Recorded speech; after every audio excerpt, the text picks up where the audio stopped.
the traffic was frozen. Horns blared, rain smeared the city's glass towers, and in the chaos of downtown New York, Ethan Cole, a 36-year-old billionaire tech CEO, sat behind the wheel of his black Mercedes, gripping the steering wheel harder than he should have. His eyes weren't on the road, they were clouded with thoughts that felt heavier than the storm outside. That morning, he had lost everything that ever truly mattered to him. His wife had signed the divorce papers, taking their 6-year-old son with her. The board of his company was threatening to remove him, claiming burnout and instability. And in that moment, alone on the bridge overlooking the East River, Ethan wasn't sure he wanted to keep fighting. He stepped out of the car, his designer shoes splashing into puddles. The air was cold, sharp, almost punishing. He walked toward the railing, eyes fixed on the dark water below. No one noticed him. Not the people hurrying by with umbrellas, not the taxis swerving through puddles. The city was too loud to hear a silent scream. But one person did. Across the street, a young girl in a tattered denim jacket selling flowers under a leaky umbrella watched him. Her name was Lily Carter, 16 years old, dirt smudged on her cheek, her shoes barely holding together. She had seen that look before, the look of someone ready to disappear. Without thinking, Lily dropped her basket of roses and ran through the rain, dodging cars, slipping, almost falling. "Wait," she shouted, breathless. "Please, don't do it." Ethan froze. Her voice broke through the storm, raw and desperate. He turned slightly, and in her eyes, wide, frightened, and full of life, he saw something he hadn't felt in months: concern. Not for his money, not for his title, but for him. Lily grabbed his sleeve, trembling. "Whatever you're thinking, please don't. You're someone's reason to smile.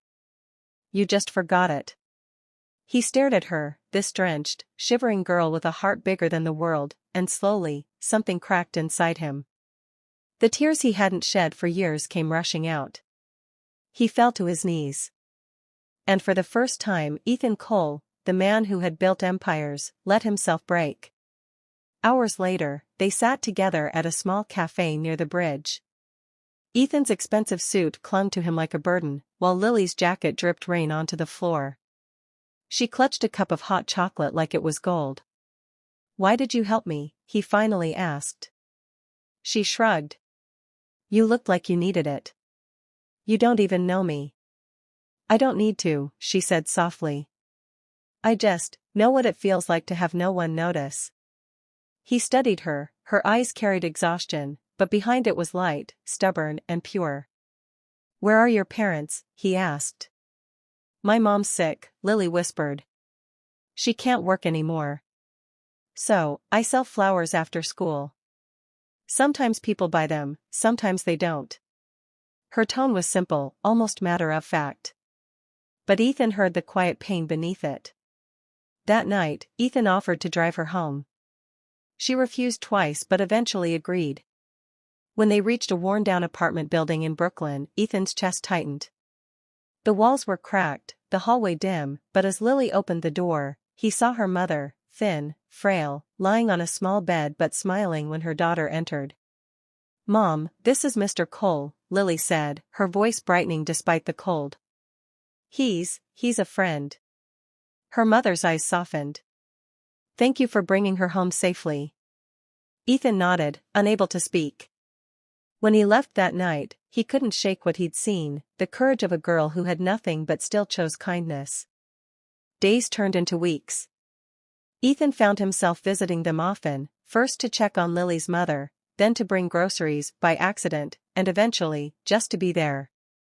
He helped pay for her mother's medicine, pretending it was a loan, though Lily knew better. But what surprised him most was how much they gave him back: peace, laughter, a sense of belonging he hadn't felt in years. Lily would tease him about his rich man habits, making him eat instant noodles with her. Her mother would tell him, sometimes the richest hearts are found in the poorest homes. Slowly, Ethan began to heal. One evening, as the sun dipped behind the skyline, Lily found Ethan sitting quietly by the window of their small apartment. "Are you okay?" she asked. He smiled faintly.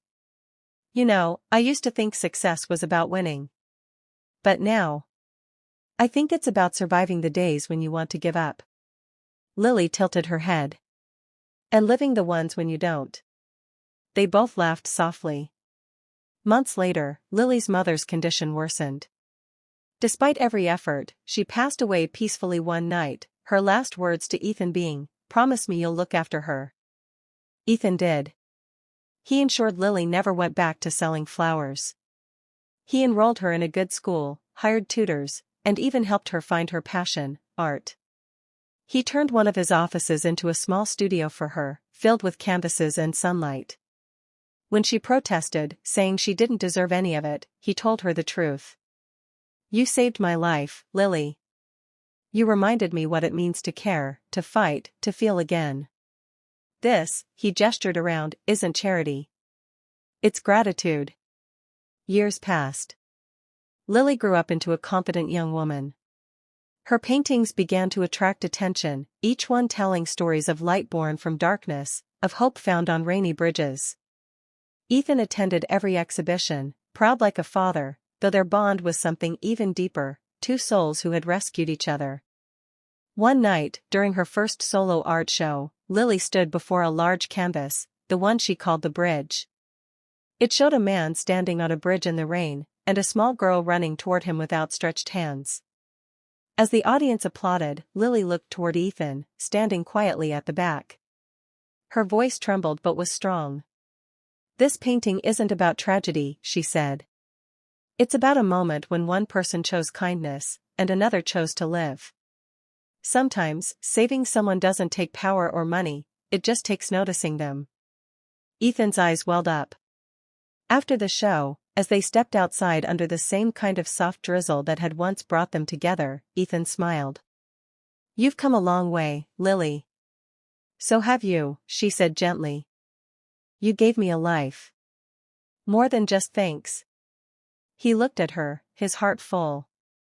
"No, Lily. You gave me mine first."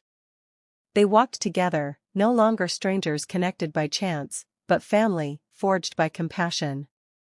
And as they crossed the bridge where it all began, the city lights shimmered on the water, reflecting not the pain of the past, but the quiet miracle of two lives forever changed by one act of kindness.